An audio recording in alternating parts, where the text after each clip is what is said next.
Amém, irmãos? Glória a Jesus. Eu estava aqui reparando na mensagem do louvor, né? Nós louvamos um louvor hoje que eu queria ver, né?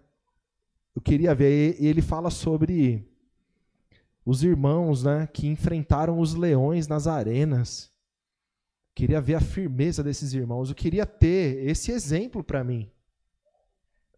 Porque imagina só, se nós... Hoje a gente conhece as histórias, né? Mas se a gente visse, imagina a força que a gente não ia ter. Imagina a força que a igreja não ia ter vendo Estevão, depois de tudo que ele sofreu ali, não é? Injustamente, foi apedrejado, e ele liberando o perdão. Não é? Imagina a gente ver o apóstolo Paulo, depois de ser açoitado, glorificando e dando louvores a Deus junto com Silas na prisão. Se a gente visse, né, com os nossos olhos, ia ser maravilhoso, não é? Ia ser uma injeção de ânimo, porque é um exemplo que a gente vê ali os irmãos sofrendo, mas confessando o nome de Jesus, confessando a fé, sem desanimar. Depois a gente louvou o leão da tribo de Judá, né? E ele fala sobre que as portas do inferno não prevalecerão contra a igreja, não é? O Senhor Jesus venceu. E é um louvor, é um cântico de vitória, é um cântico em que a igreja está exaltando e feliz da vida, né? Por essa obra grandiosa que o Senhor Jesus Cristo venceu por nós. Ele é rei e todos os reinos do mundo exaltam ele porque ele é vencedor e todo mundo reconhece que ele é vencedor. É o que a gente louvou, né? Ainda que nos dias de hoje muitos não reconhecem. Mas a palavra diz que toda língua há de confessar, né? O joelho de todos irão se prostrar diante de Jesus e confessar que ele é rei, que ele é Senhor, né? Ele é o Senhor. Não é Senhor, ele é o Senhor, ele é o único Deus verdadeiro e a vida eterna. Então, irmãos, essa confiança, essa verdade que nós confessamos, que nós glorificamos, louvamos com nossos lábios aqui hoje, muitas vezes ela cai assim, não num esquecimento, mas diante da aflição, da luta, da tribulação, acaba se tornando, muitas vezes, insegurança. Muitas vezes a gente se pega com medo diante da nossa vida, diante das nossas dificuldades, das nossas aflições. E nós vamos falar sobre isso hoje, né? O que é temor? Porque o Evangelho também fala de temor. Ao mesmo tempo que ele nos ensina que nós não temos que ter o temor, muitas vezes ele fala que nós temos que ter o temor. Por quê? Porque o temor ele pode ser interpretado, né? Essa palavra ela tem um entendimento de medo, de andar com medo, e isso nós não podemos andar com medo. Mas ter temor e tremor já vai no sentido da reverência, do respeito, não é? Glória a Jesus. E a insegurança? Tudo que a gente faz na nossa vida sem confiança e sem segurança, a gente faz com medo, né? A gente faz não do mesmo jeito que alguém que faz aquilo com confiança. Quando você vai fazer alguma coisa e você tem confiança naquilo, você tem certeza naquilo, quer dizer que você tem o quê? Tem fé, que vai dar certo. Você sabe o que você está fazendo, aí você vai lá e faz, não é? Então você tem confiança, segurança. Mas quando você tem insegurança, o que isso quer dizer? Que falta fé, não é? Falta fé. Porque fé é confiança, não é? E o medo, irmãos, o medo é aquilo que é natural. E o medo é uma defesa. Todos sentem medo. Todo animal e todo ser humano sente medo.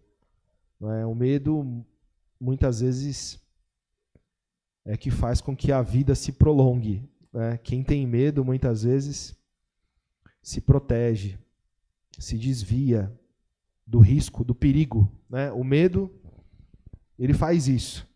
Mas só que o Evangelho, ele trata o medo de uma forma diferente. Ele nos ensina que nós não devemos ter medo, mas que nós devemos ser ousados, não é? Então não quer dizer que você não tem que ter medo de bandido, não quer dizer que você não tenha que ter medo de de uma fera. Um dia que você encontrar com ela na rua, você vai andar tranquilo. Não quer dizer que você vai estar andando na rua e vem 2 homens numa moto que você não vai ter medo, né? A gente sente medo. Isso é uma coisa natural. Mas em relação à sua vida, como que você anda na sua vida? Você anda com medo? Você anda inseguro, temeroso? Não é? Diante do Evangelho, a palavra do Evangelho nos faz enxergar a vida com outros olhos. A sua estrutura, a minha estrutura de cristão, nos faz enxergar a vida com outros olhos. A gente tem que olhar para esse mundo aqui sabendo que nós não somos daqui. Sabendo que você pertence ao reino de Deus. Você é filho de Deus, filha de Deus. E que esse mundo aqui, ele tem muitas coisas ainda para você enfrentar, para você vencer. Mas nós cremos que as portas do inferno não prevalecerão contra a igreja. Nós cremos na palavra do Senhor Jesus que disse: eis que estou convosco todos os dias, até a consumação dos séculos. Então ele está. Quando o Senhor Jesus Cristo disse assim: eu tenho dito todas essas coisas para que no dia que elas acontecerem, vocês estejam preparados. Então ele nos preparou para as aflições, mas muitas vezes a gente esquece. Falta confiança, não é? Falta segurança, falta fé. E isso não pode acontecer. Nós temos que nos fortalecer nessas coisas. Vamos ler Lucas, dá uma passadinha aí, capítulo 12.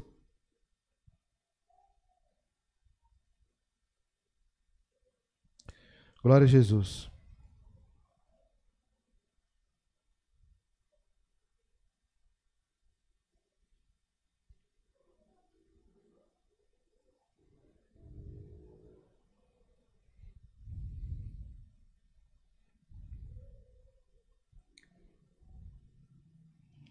Vamos ler do 22 em diante.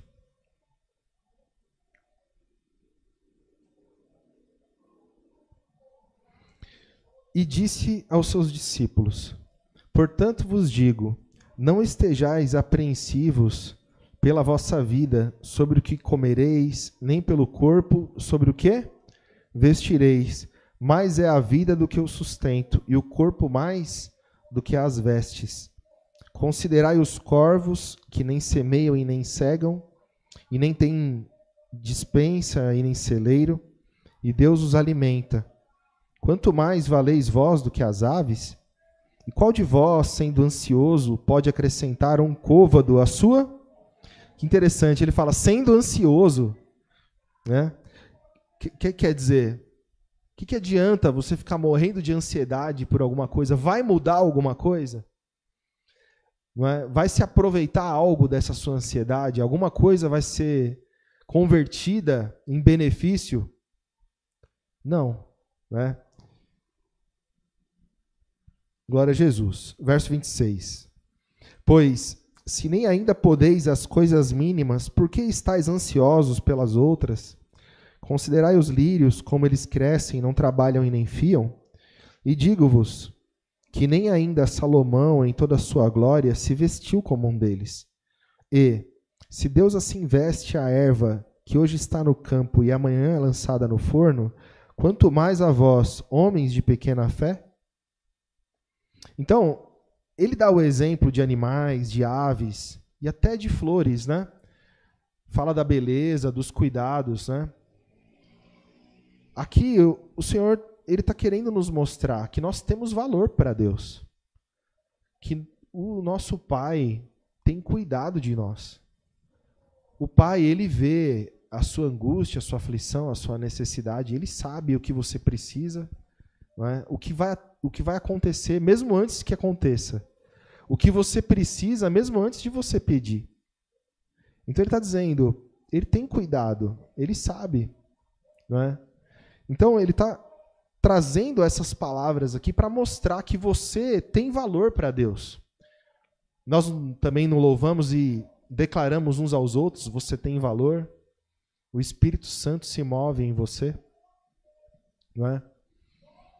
E nós, irmãos, temos fé de que o Espírito Santo se move em cada um de nós. Se move como? Se move te dando entendimento, te dando discernimento, trazendo à sua mente, à sua memória, as coisas santas, fazendo você pensar naquilo que é verdadeiro, aquilo que é puro, que é santo, que é de boa fama, né? Glória a Jesus. Então, o Senhor Jesus, ele está trazendo essa confiança para a igreja. Glória a Jesus. Verso 29.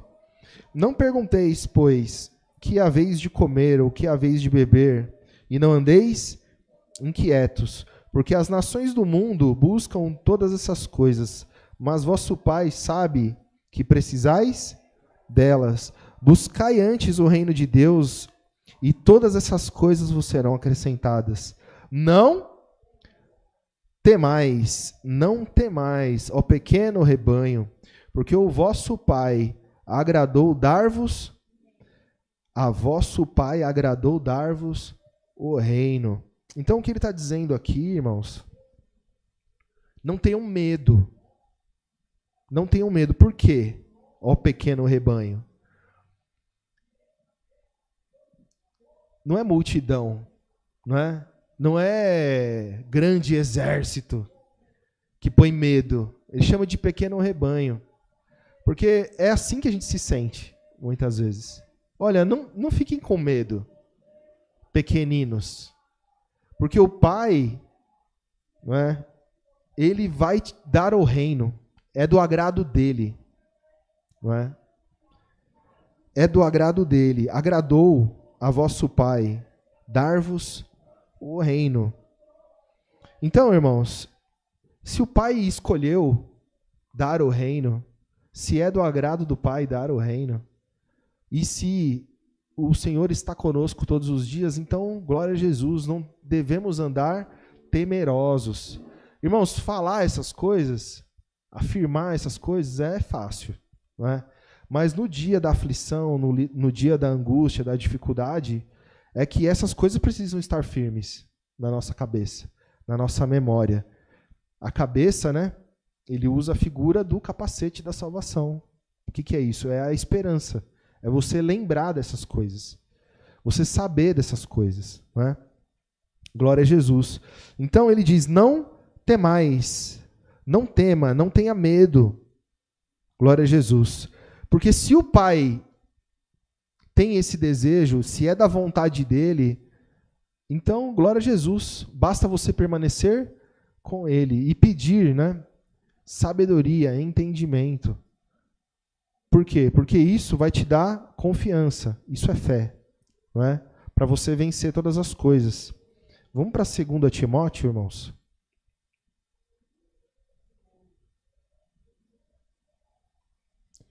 Glória a Jesus. 2 Timóteo, capítulo 1.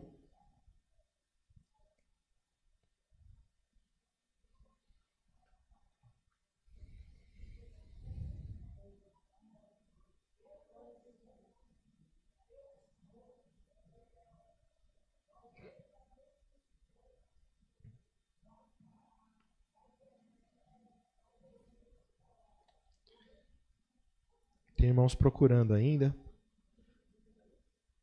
2 Timóteo, capítulo 1, verso 3.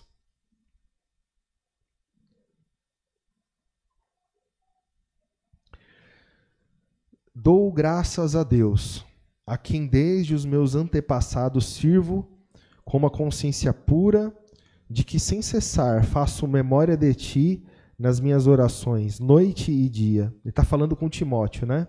Está dizendo para Timóteo, olha, eu lembro de você, eu intercedo por você. Não é?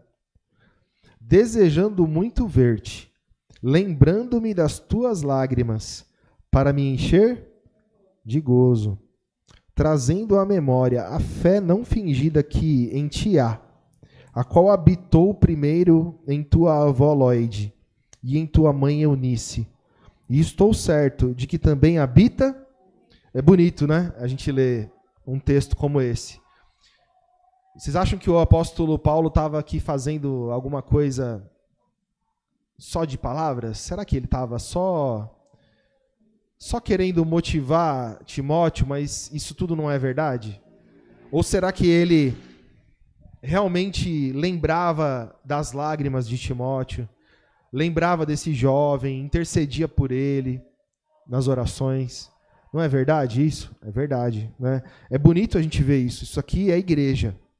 Isso aqui é reunião de irmãos, né? Ele lembra da mãe, da avó, né? Então você vê que eles têm intimidade entre eles, né? E o apóstolo Paulo está motivando ele a levantar a cabeça, né? Glória a Jesus. Que também habita em ti. Verso 6. Por cujo motivo te lembro que despertes o dom de Deus que existe em ti pela imposição das minhas mãos. Porque Deus não nos deu o espírito de temor, mas de fortaleza e de amor e de moderação. Então, quando ele fala assim, Deus não nos deu o espírito de temor, não é que é um espírito como o Espírito Santo, não é? Que é uma pessoa, não é um espírito como uma alma, vamos dizer assim, para os irmãos entenderem. É o entendimento, né, irmãos? Eu já falei isso algumas vezes aqui. No Novo Testamento tem muito disso. Quando se fala dessa forma, está se falando o quê? O entendimento, não é? Deus não te deu o entendimento de temor. Não te ensinou a ter temor, não é? No seu entendimento, ele deu o quê? Fortaleza, amor e moderação. Então, a fortaleza, né, o entendimento, o espírito de fortaleza, de amor e de moderação é que nos faz vencer no dia da aflição, no dia da dificuldade. Não é? E não o espírito de medo. Aqui, esse temor aqui é medo. Ele não está falando de reverência. Ele não te deu o espírito para ter reverência, para ter respeito a Deus. Não. Está falando aqui de medo. Esse temor aqui é o medo. Né? Então, Deus não te deu um entendimento para que você ande com medo, mas que você tenha força, fortaleza. O que é uma fortaleza? São muralhas bem grossas, de pedras. Não é? Uma fortaleza, elas são muros bem altos, tem canhões protegendo, não é? Portões enormes. É a figura da fortaleza. E o que é isso? É a fé. Então isso Deus nos deu. Mas muitas vezes a gente ainda não tomou posse. Muitas vezes o que era para ser uma fortaleza ainda, muitas vezes está um murinho baixo, né? Que protege de alguma coisa, mas não de tudo. Quando a fera é grande, quando o perigo é grande, não é suficiente, não é? Mas olha que interessante. Então, de um lado, ele põe o temor, e do outro lado, ele põe fortaleza, amor e moderação. Né? Veja que o amor está aí. O que é amor? É sentimento? Amor não é sentimento. Amor é complexo no Evangelho. Né? Nós vamos falar do amor daqui a pouco. E moderação. Então, o que é a moderação? A moderação é o controle. Né? É o controle da situação. Você não vai ficar arrancando os cabelos na hora da aflição. Não é? Não vai sair gritando desesperado, né? Se aparece uma fera e você sai correndo, a primeira coisa que ela faz é te perseguir, né? Porque é o que ela sabe fazer. É caçar a presa, né? Então, se você tem moderação, você fica quietinho ali, ela que vai ter medo de você, né? Ela não sabe o que você vai fazer. Normalmente é isso que ensinam, né? Se tem um cão feroz, um urso, um tigre, você vai conseguir fugir de um tigre? Vai tentar subir na árvore? Não vai resolver, né? Mas se você ficar ali moderado e controlar a situação, de repente ele tem medo de você e foge. É uma figura só, né? Então, na hora da aflição, muitas vezes, é parar para pensar, colocar a cabeça para funcionar, o joelho no chão na oração, para tomar as decisões corretas, sem meter os pés pelas mãos. Né? Então, na hora do temor, tem o espírito do temor, do medo. E o Senhor Jesus disse, a palavra do Evangelho disse, não foi eu que te dei. A palavra do Evangelho não te ensina a ter medo. Mas amor e moderação. Glória a Jesus. Glória a Jesus. Então, irmãos, vamos em Romanos, volta aí um pouquinho. Capítulo 8. É um texto parecido, mas o entendimento é outro.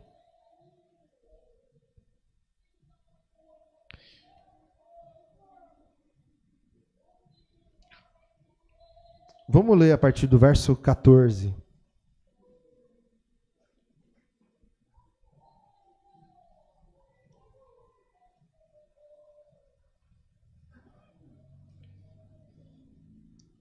Diz assim, verso 14, capítulo 8 de Romanos.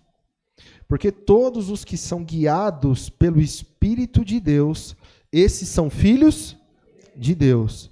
Porque não recebestes o espírito de escravidão, para outra vez estardes em temor, mas recebestes o espírito de adoção de filhos, pelo qual clamamos, Abba, Pai. Olha que interessante. Então, o que ele está dizendo aqui? Ele está dizendo que um escravo, ele tem medo do seu senhor, mas um filho tem intimidade com seu pai. Ele não está te tratando como escravo. O escravo não tem o respeito do seu senhor. Não é? O escravo, ele trabalha e se ele estiver doente, ele vai tomar uma chibatada ainda. Ele vai ficar com medo. Se ele não fizer as coisas direito, não é? Ele vai receber açoite. O escravo é assim, não é? Mas o filho tem intimidade com o pai. Ele está dizendo, eu estou tratando vocês, eu trato vocês como filho. Vocês receberam o espírito de adoção. Vocês têm um pai bondoso, que você tem afeto, carinho. Não é? Você não tem que ter medo de Deus. Você tem que respeitar a Deus. O temor, nesse caso, é o do respeito. Não é? Temor e tremor, nesse sentido. Então ele diz aqui pra gente, né? Glória a Jesus. Verso 15. Porque não recebestes o espírito de escravidão, para outra vez estardes em temor, mas recebestes o espírito de adoção de filhos, pelo qual clamamos, papai. Não é? Papai querido. Nós ouvimos isso ontem, na pregação, lá na Vila Santa Rita. Glória a Jesus. Verso 16. O próprio Espírito testifica com o nosso espírito que somos filhos de Deus. E, se somos filhos, somos logo herdeiros também, verdadeiramente herdeiros de Deus e co-herdeiros de Cristo, se é certo que com Ele padecemos, para que também com Ele sejamos glorificados. Porque para mim tenho por certo que as aflições do tempo presente não são para se comparar com a glória que em nós há de ser revelada. Glória a Jesus. Então, a palavra ela sempre vai falar da aflição, da tribulação, mas ela está sempre trazendo esperança. O Evangelho está sempre trazendo esperança. Por quê? Porque a esperança é que faz com que você tenha um alicerce para suportar, não é, as suas dificuldades. Quando você lembra que você é filho, que você é herdeiro, que é o que ele está dizendo aqui. Eu sou filho, eu sou herdeiro de Deus. Não é? Nós lemos lá em Lucas que ele veste até os lírios do campo, que ele alimenta as aves dos céus. Não é? Então ele vai me alimentar, ele vai sustentar a minha casa. Ele vai me vestir, ele não vai deixar que eu fique abandonado. Não é?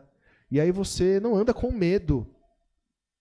Agora, se você não crê nessas coisas, aí você vai colocar tudo na frente, vai fazer tudo que você puder fazer para que você tenha segurança. Por que as pessoas ajuntam riquezas? Porque elas não têm fé. por outras coisas também, né?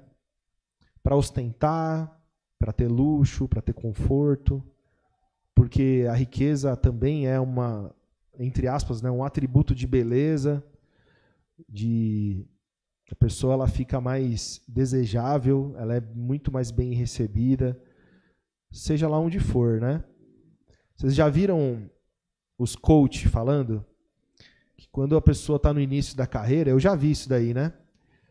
Que quando ele vai para uma reunião de negócios e que ali vai ser aprovado ou não um projeto, vai assinar ou não um contrato, ele aluga um carrão, né? Ele chega no evento, ele não chega de Uber, né? Mas ele chega pilotando um carro, principalmente aqueles que abrem a porta assim para cima, né? Um carrão, depende do que ele vai fazer, né? Então, eles até explicam, não, se for uma reunião para tal evento, para tal coisa, para tal produto, vai com um carro de gente mais madura. Se for para isso, vai com outro carro e tal, né? Porque é para causar uma boa impressão. Então, o mundo ele tem vários artifícios, né? Para ter as suas conquistas e se sentirem confiantes, né? Terem alguma proteção. As pessoas buscam proteção, segurança em todas as coisas materiais. Não é verdade? Não é assim? Em tudo tem sempre um artifício de segurança. Para você tomar uma decisão e você estar resguardado de alguma forma. Se a gente viver desse jeito, irmãos, o evangelho vai ficar em último lugar na sua vida. Não é? Você nunca vai estar tranquilo, nunca vai estar satisfeito. Você vai ficar medindo as suas vitaminas de 6 em 6 meses, fazendo exame de sangue, fazendo check-up anualmente, e cuida disso, e cuida daquilo, e guarda dinheiro, não é? Buscando a segurança. E quando você crê em Jesus Cristo, quando você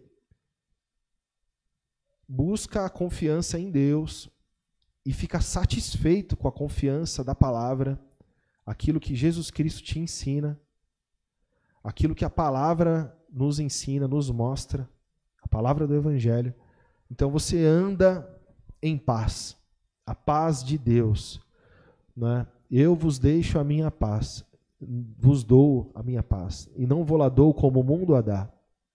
Né? Glória a Jesus. Então, irmãos, se a gente tiver essa paz, essa confiança, né, porque guardamos a palavra, porque guardamos a lição do Novo Testamento, então nós não andamos com medo e não confiamos em nós mesmos, mas confiamos em Deus. Né? Glória a Jesus. E Ele vai te dar luz, te dar entendimento, para você trabalhar, para você sustentar a sua casa, e com certeza vai dar certo, não é? Porque a palavra assim ensina. Glória a Jesus. Glória a Jesus. Verso 18, né? Porque para mim tenho por certo que as aflições desse tempo presente não são para se comparar com a glória que em nós há de ser revelada. Então, existem muitas aflições? Sim, existem. Mas nada se compara. Né? Não é motivo para te deixar temeroso, não é motivo para te deixar angustiado, não é? Ansioso. Glória a Jesus. Vamos para Hebreus. Vamos ver um outro exemplo aqui de temor, de medo. Hebreus capítulo 12.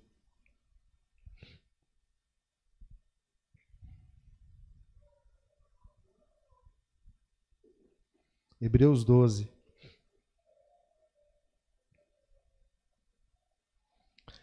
O capítulo 12, depois de ter falado grandemente sobre fé, no capítulo 11, no capítulo 12, então ele vai concluir, né, o tema da fé, dizendo que nós, né, no capítulo 12, verso 1, Portanto, nós também, que estamos rodeados de uma tão grande nuvem de testemunhas, deixemos todo o embaraço e o pecado que tão de perto nos rodeia, e corramos com paciência a carreira que nos está proposta, olhando para Jesus, autor e consumador da fé, o qual, pelo gozo que lhe estava proposto, suportou a cruz, desprezando a afronta, assentou-se à destra do trono de Deus. Então ele está dando um exemplo. Olha para Jesus, veja só. Né? Você tem uma nuvem de testemunhas, que o seu testemunho vai fazer a diferença na vida deles. A sua fé. Né? A obra de Jesus Cristo operando na sua vida. Olha para Jesus. E ele fala, olhando para Jesus, autor e consumador da fé, o qual, pelo gozo que lhe estava, esperança. É esperança isso. Suportou a cruz, desprezando a afronta, e assentou-se à destra do trono de Deus.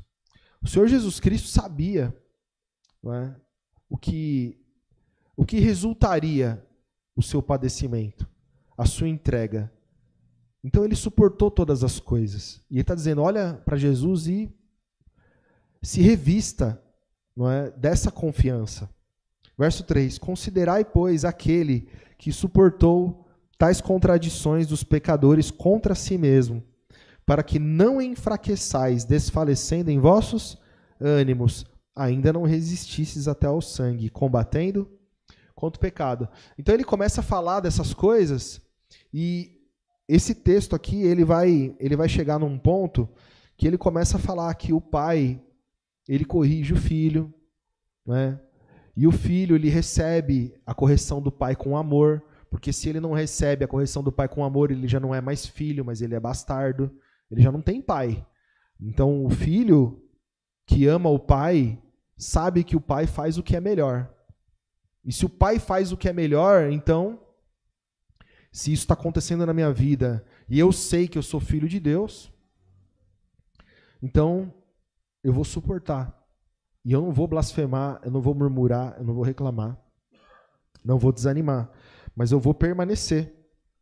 Né? No verso 12, o que ele diz aqui?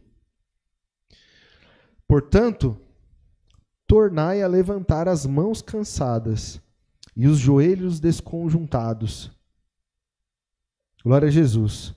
E fazei veredas direitas para os vossos pés, para que o que manqueja não se desvie inteiramente, antes seja sarado.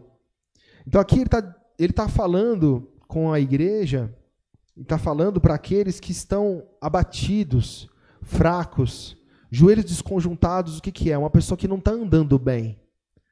É uma pessoa que não está andando bem. E o que acontece muitas vezes é que, por falta de fé e de entendimento, alguém começa a não andar bem. E aí vem o quê?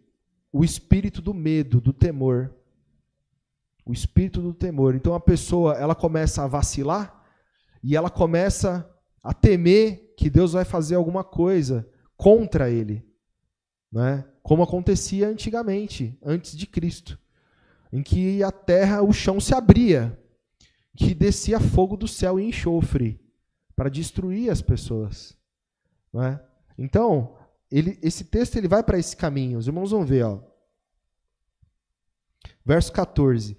Segui a paz com todos e a santificação, sem a qual ninguém verá o Senhor, tendo cuidado de que ninguém se prive da graça de Deus e de que nenhuma raiz de amargura brotando vos perturbe e por ela muitos se contaminem.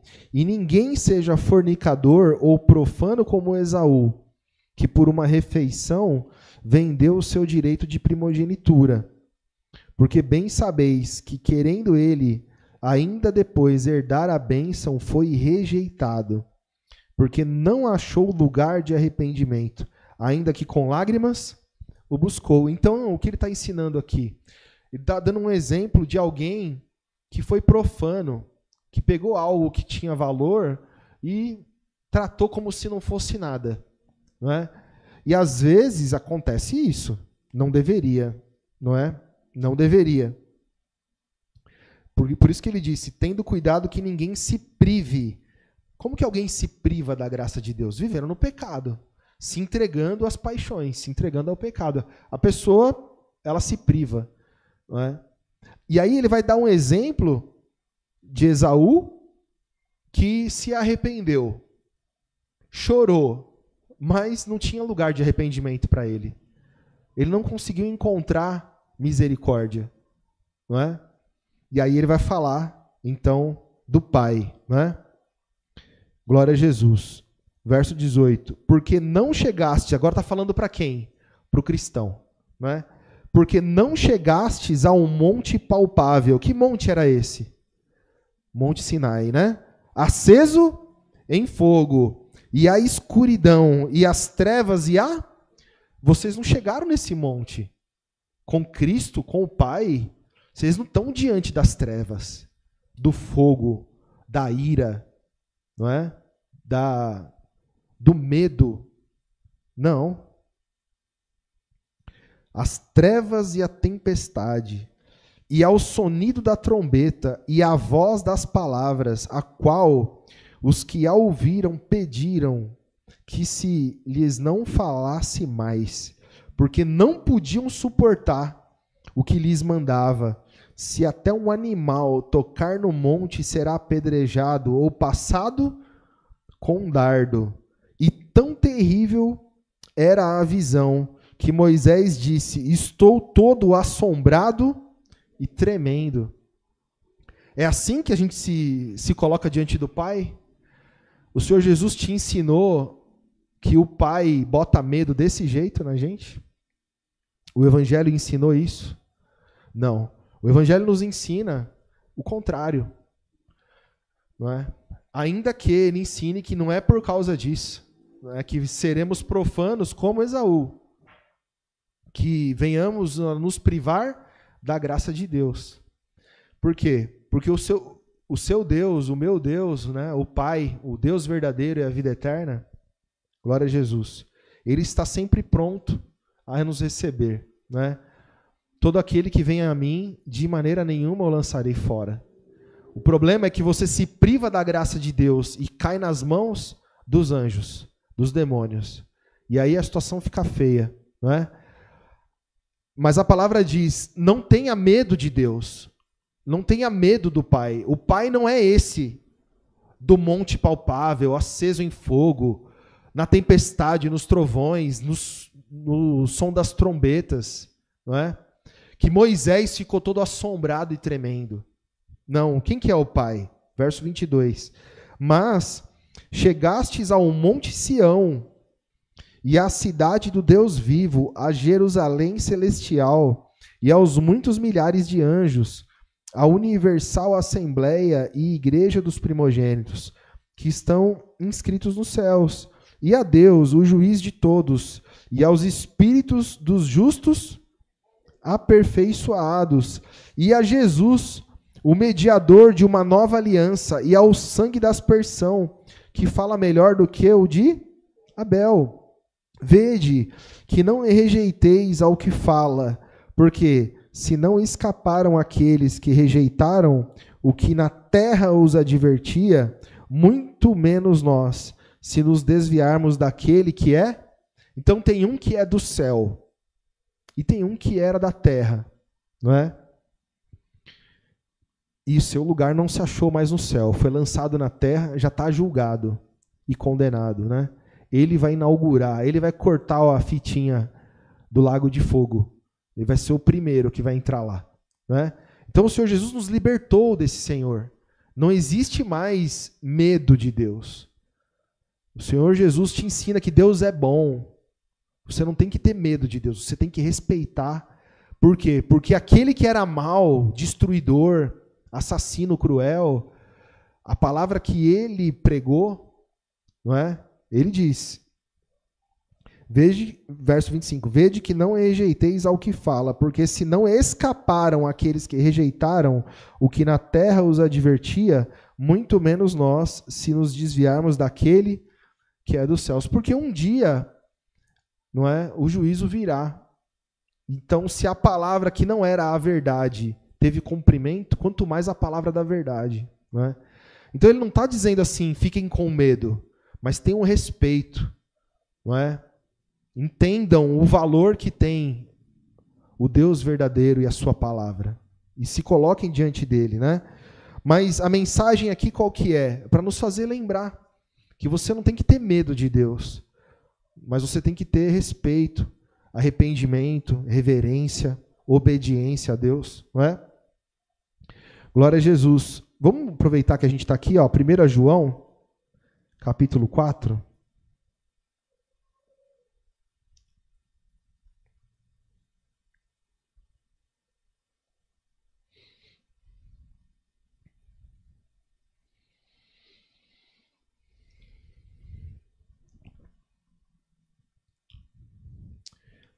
João, ele fala muito do amor, né? Nessa carta aqui, ele fala o tempo todo de amor. E aqui ele vai falar do amor num outro sentido, né? Glória a Jesus. Verso 16, capítulo 4 de 1 João.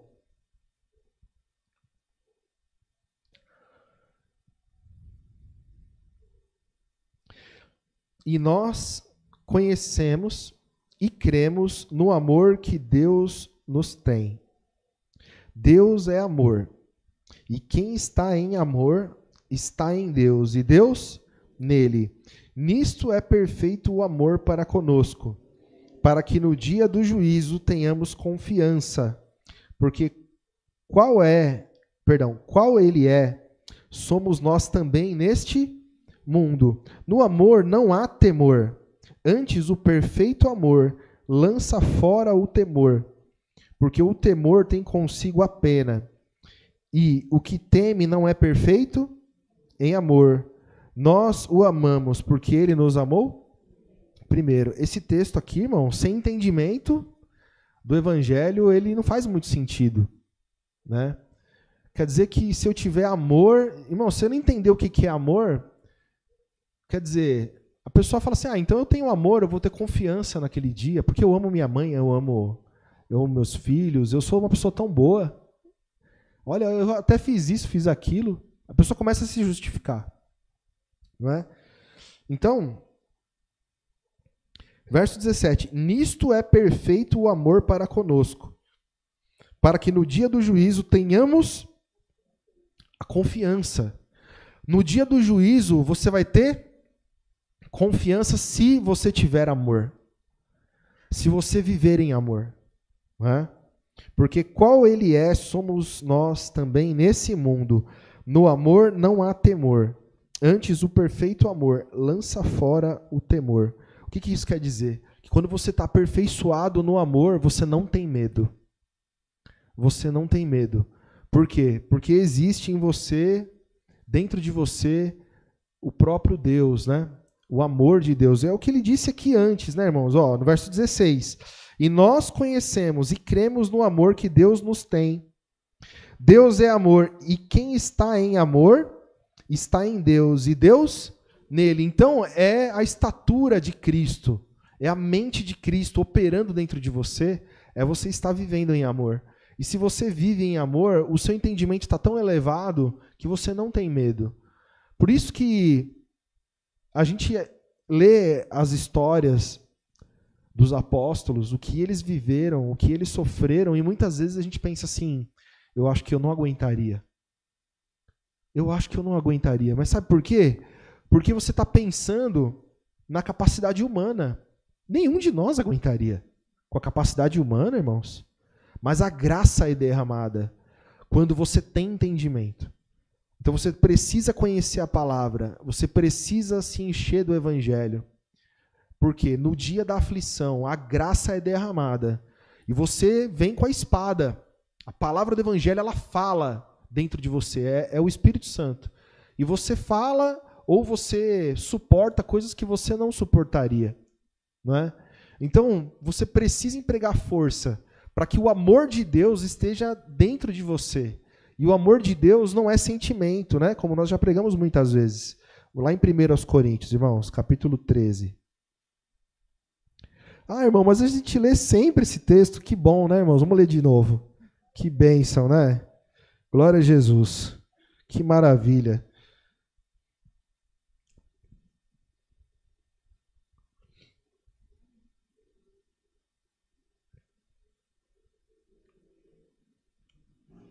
Glória a Jesus. Capítulo 13, 1 Coríntios, verso 1.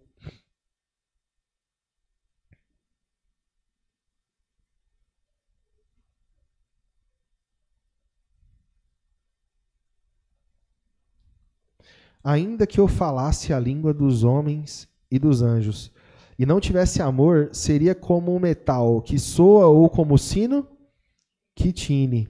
E ainda que tivesse o dom de profecia e conhecesse todos os mistérios e todo o conhecimento, e ainda que tivesse toda a fé, de maneira tal que transportasse os montes, e não tivesse amor, nada seria. E ainda que distribuísse toda a minha fortuna para sustento dos pobres, e ainda que entregasse o meu corpo para ser queimado, e não tivesse amor, nada disso me aproveitaria. Então, esse texto, ele parece até um pouco contraditório, né? Por quê? Porque o texto está dizendo algumas coisas que o Evangelho ensina que nós temos que fazer. Nos desprender dos bens. Nós vemos no Evangelho irmãos que receberam o Espírito Santo e falaram em línguas. Né? O Senhor Jesus disse, se vocês tiverem fé, como o grão de mostarda, vocês dirão a essa amoreira ou esse monte, transporta-te daqui para ali. Né? Lança-te no mar. E vai acontecer. E aqui ele está dizendo, parece que ele está dizendo o contrário. Né? O que isso quer dizer, irmãos? Que o amor, ele é complexo. E ele vai explicar o amor, não é? Na sequência aqui. Glória a Jesus. Então, irmãos, com as atitudes do homem, muitas pessoas falam em línguas. Muitas pessoas, pela fé, acreditam, não é, de verdade que coisas grandiosas podem acontecer, mas não estão plenos em amor. Não estão, não é? Não estão plenos em amor. Aquela mulher, ela profetizava. Esses homens que anunciam a palavra são servos do Deus Altíssimo. A mulher adivinha, né? Aquela mulher que tinha um espírito de adivinhação. Ela falava algo verdadeiro, ela profetizava, ela falou algo que era verdade. Ela não tinha um amor, ela não conhecia Jesus. Não é? Então o texto aqui, ó, na sequência, verso 8. O amor é sofredor, é benigno. O amor não é invejoso, o amor não trata com leviandade, não se ensoberbece, não se porta com indecência, não busca os seus interesses, não se irrita, não suspeita mal, não folga com a injustiça, mas folga com a verdade. Tudo sofre, tudo crê, tudo espera, tudo suporta. O amor nunca falha, mas havendo profecias, serão aniquiladas. Havendo línguas, cessarão. Havendo conhecimento, desaparecerá. Porque em parte conhecemos, em parte profetizamos. Mas quando vier o que é perfeito, Jesus, então o que o é em parte será aniquilado. Então, ele dá aqui, então, uma explicação do que é o amor, e nós vemos que o amor, ele é o próprio Jesus Cristo vivendo dentro de nós, né, irmãos? Porque só de ler esse texto aqui já fiquei constrangido, a minha memória já me fez lembrar de alguma coisa, né? O quanto eu preciso ser aperfeiçoado, o quanto nós precisamos. Temos que buscar esse amor que não é corrupção, não tem corrupção nele, não tem inveja, não tem soberba, não se ira, né? Não se porta com indecência. O que é um amor sofredor? É alguém que sabe sofrer. Você sabe sofrer? Eu sei sofrer? Né? Então, nós temos tanto para aprender. E quando nós somos aperfeiçoados no amor, em cada um desses atributos aqui, você vai ganhando confiança. Você vai percebendo que Deus está operando dentro de você. Você sabe, isso é espiritual, isso é divino, isso é de Deus, porque eu jamais poderia suportar o que eu estou suportando, eu jamais poderia fazer o que eu estou fazendo. É Deus que está operando dentro de mim, que é o que nós lemos lá em 1 João. Eu nele e ele em mim. Não é? Glória a Jesus. Então nós temos que buscar, irmãos, a mente de Cristo, para ter confiança. Para ter confiança e aí não viver com medo, não viver inseguro. Não é? Glória a Jesus. É o que a palavra está nos ensinando. E nós temos que ter medo do quê, irmãos? De perder a graça. Não é? Vamos lá em Mateus para terminar. Mateus 10.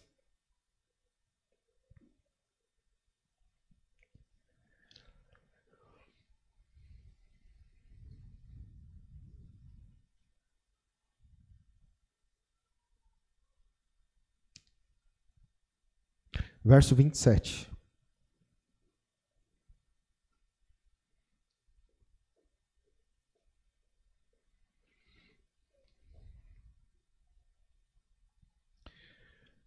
O que vos digo em trevas, dizei-o em luz.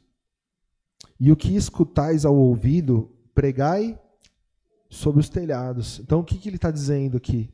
O que eu estou ensinando para vocês aqui dentro desse lugar escuro, dessa caverna, desse quarto onde nós estamos, falando aqui ao ouvido de vocês, eu quero que vocês preguem com confiança. Eu quero que vocês abram a boca com ousadia.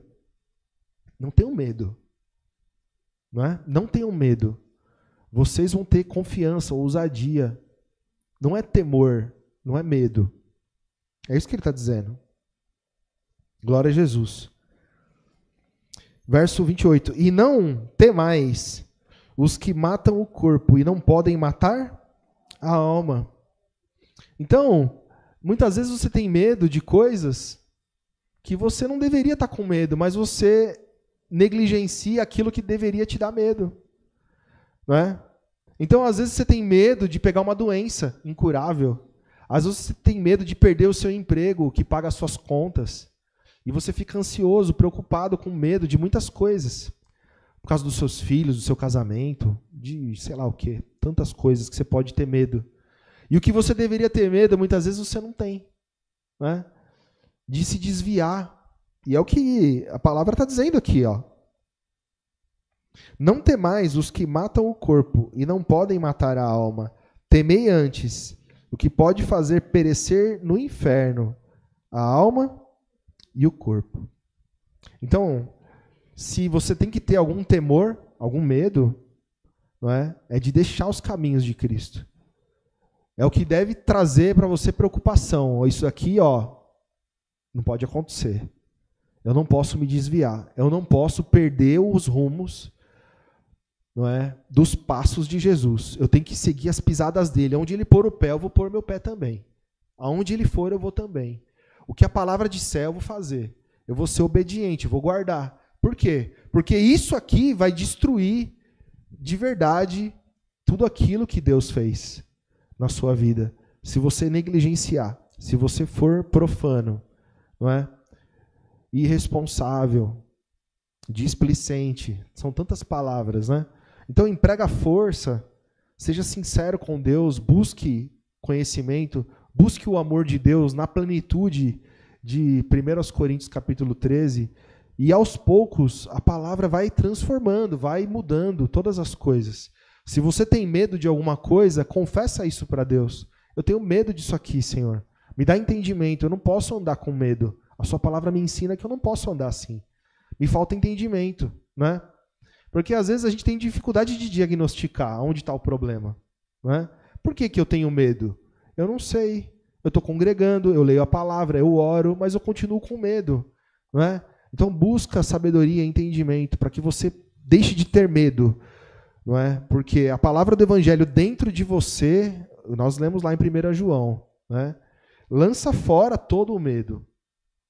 O amor de Deus dentro de você te dá tanta confiança para no dia do juízo, né, irmão? Você vai ter confiança, você sabe, não, eu estou indo, não é?